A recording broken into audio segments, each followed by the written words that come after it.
చాతుర్మాస దీక్ష ఆచరించాలనుకుంటున్నటువంటి సాధక మిత్రులు, ఆధ్యాత్మికులందరికీ ఓం నమో బ్రహ్మని. మనము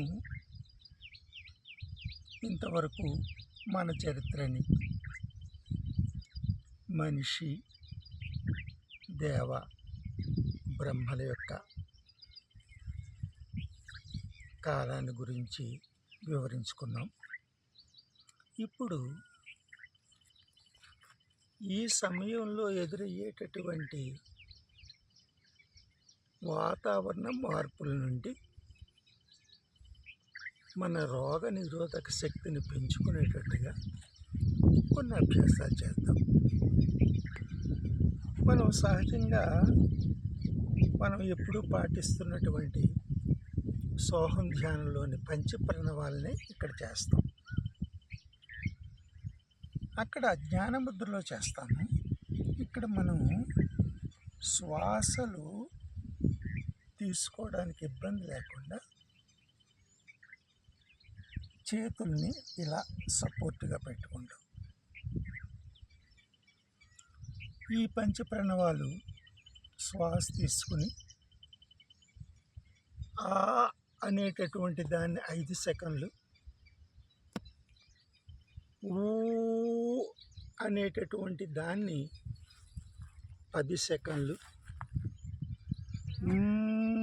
అనేటటువంటి దాన్ని 15 సెకండ్లు చేయాలి. ముందు ఇది అయిన తర్వాత అప్పుడు ఇమ్యూనిటీని పెంచేటటువంటి ప్రక్రియని తర్వాత మీకు చెప్తాను. ముందు శ్వాస తీసుకోవడం, ప్రశాంతంగా కళ్ళు మూసుకోవడం,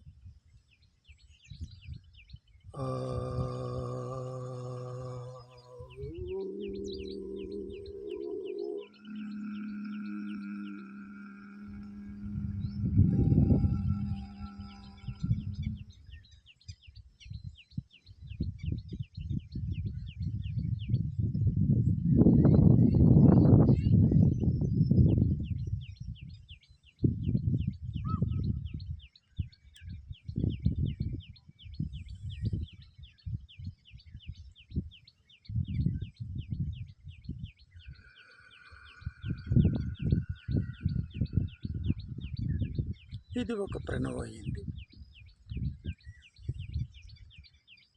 ఆ ఊం అయిన తర్వాత గొంతు లాక్ చేస్తాము. తర్వాత ఈ పొట్టని లోపలికి లాగుతాము. అదే సమయంలో త్రిబంధాలని పాటిస్తాం. జలంధర బంధము, ఉద్యాన బంధము, మూలబంధము. ఇలా ఒక చేస్తే మనకి శరీరంలో ఉండేటటువంటి ఇదంతా కూడా శుద్ధి అవుతుంది. ఇలాగా దీన్ని 5 ప్రణవాలని వీటిని చేయాలి. మీకు చేసి చూపిస్తాను. ముందు శ్వాస తీసుకోవడం,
5 ప్రణవాలు చేసి సాక్షి మాత్రంగా శ్వాసలను గమనిస్తూ విశ్రాంతిలో ఉంటాం. ఇది మనం చేసే ప్రక్రియకు సహాయక్రియగా దీన్ని ఆచరిస్తాం. ఇప్పుడు అసలు ప్రక్రియని వివరిస్తాను. ఇది ప్రకృతితో మమేకమవుతూ చుట్టూ ఉన్న పంచభూతాల నుండి శక్తిని తీసుకుంటాం మనం. అందుకే మనం కూర్చునేటప్పుడు కూడా ఈ కింద భూమి మన పాదాలకి టచ్ అవుతూ ఉంటుంది. అంతేకాకుండా ఈ ప్రకృతిలో ఉన్నటువంటి వాయువుని తీసుకుంటాం. అంతేకాకుండా ఈ శూన్యాకాశంలో ఉండేటటువంటి తేమని, ఈ వెలుతురుని, అలాగే వీటన్నిటినీ తనలో నింపుకున్న ఆకాశతత్వాన్ని కూడా అవగాహన చేసుకుంటూ మనం ఈ క్రియని చేస్తాం. దీనిలో మొదటగా మనం శ్వాసను తీసుకుంటూ దాన్ని కిందకి వెడుతూ శ్వాస వదలడం, పైకి వస్తూ శ్వాస తీసుకోవడం. దాన్ని చేసి చూపిస్తాను మీకు. ప్రశాంతంగా కళ్ళు మూసుకుని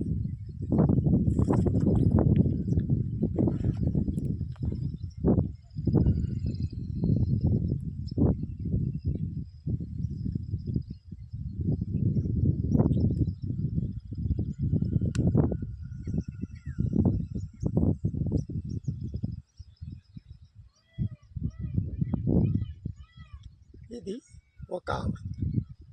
ఒక శ్వాస తీసుకున్న శ్వాసను వదలడం, మళ్ళీ శ్వాస తీసుకోవడం, మళ్ళీ శ్వాస వదులుతూ కిందకి వెళ్ళడం, శ్వాస తీసుకుంటూ పైకి రావడం.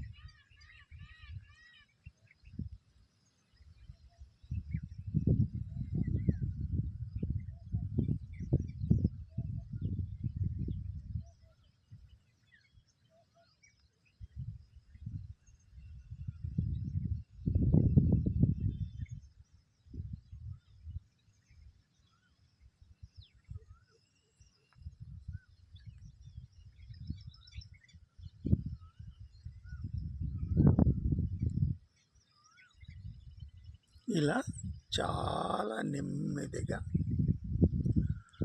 శ్వాసని వదులుతూ కిందకి వెళ్ళి మళ్ళీ నెమ్మదిగా శ్వాస తీసుకుంటూ పైకి రావడం.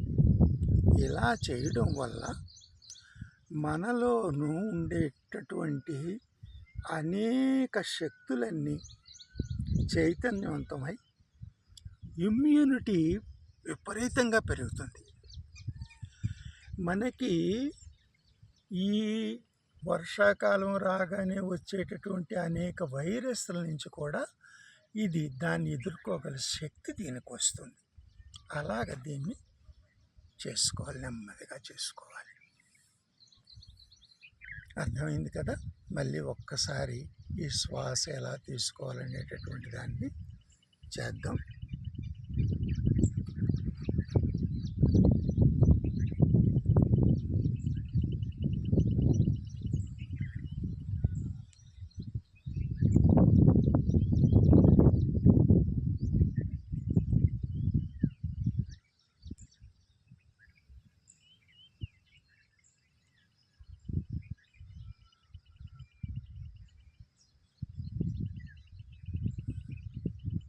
ఇలా చేయడం వల్ల మన లోపల ఉన్న పూర్తిగా ఉన్న మలిన వాయువులన్నీ బయటికి వెళ్ళిపోతాయి. ప్రకృతిలో మనం చేయడం వల్ల ఈ ప్రకృతి శక్తుల నుండి, పంచభూతాల నుండి కూడా మన శక్తిని తీసుకోగలుగుతాం. అయితే దీన్ని చేసేవాళ్ళు ఇలా, అందుకనే ఈ వీటన్నిటితోటి టచ్ అవ్వాలనే ఇవి ఇక్కడ కూర్చుని ఇలా చేయడం. దీన్ని ప్రాతకాలంలో 5 గంటల నుండి 6 గంటల లోపల చేయాలి. అంతేకాకుండా ఖాళీ కడుపుతో చేయాలి. ఎందుకు చెప్తున్నానంటే చాలామంది లేచిన వెంటనే నీరు తాగడం అనేటటువంటిది ఒక అలవాటు ఉంది. ఆ అలవాటు ఉన్న వాళ్ళకి కొన్ని ఇబ్బందులు ఉంటాయి. అదేమీ లేకుండా ఖాళీ కడుపు అనేది చేయడం వల్ల చాలా ఇది వస్తుంది. ఇలా చేసినట్టయితే మనకు ప్రకృతి నుంచి ఇది వస్తుంది. ఆ తర్వాత కూడా మనం కొన్ని ప్రక్రియల ద్వారా దీన్ని ఇంకా పెంచుకోవచ్చు. అది ఏమిటో ఇప్పుడు చూపిస్తాను. సాధక మిత్రులారా, తర్వాత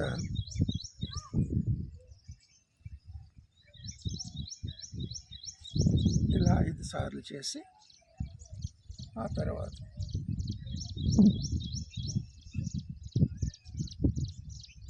ఇలాగ 5 సార్లు చేసి ఆ తర్వాత కింద ఉన్న రాళ్ళు మన పాదాలకి బాగా ఒత్తిడి వచ్చేటట్టుగా మనం శరీరాన్ని పైకి లేపి కాలి వేళ్ల మీద నిలబడే ఇది చెయ్యాలి. మనం సూర్యోపాసనలో చేస్తుంటాం కదా, అదే విధంగా అన్నమాట.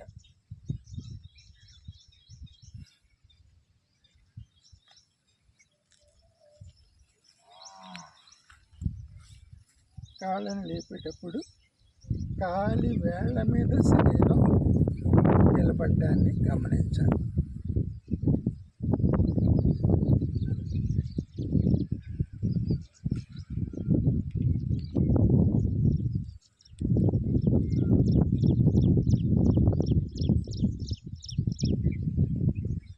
అలా 5 సార్లు చేసి తరువాత చేతి వేళ్లతో కాలి వేళ్లను తాకే ప్రయత్నం చేయాలి.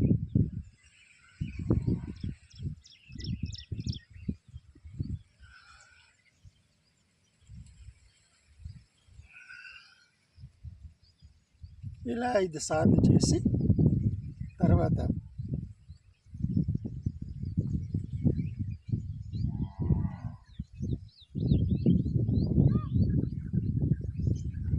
ఇలా 5 సార్లు చేసి ప్రకృతికి ప్రత్యక్ష పరమాణమైనటువంటి సూర్యునికి నమస్కారం చేసుకుని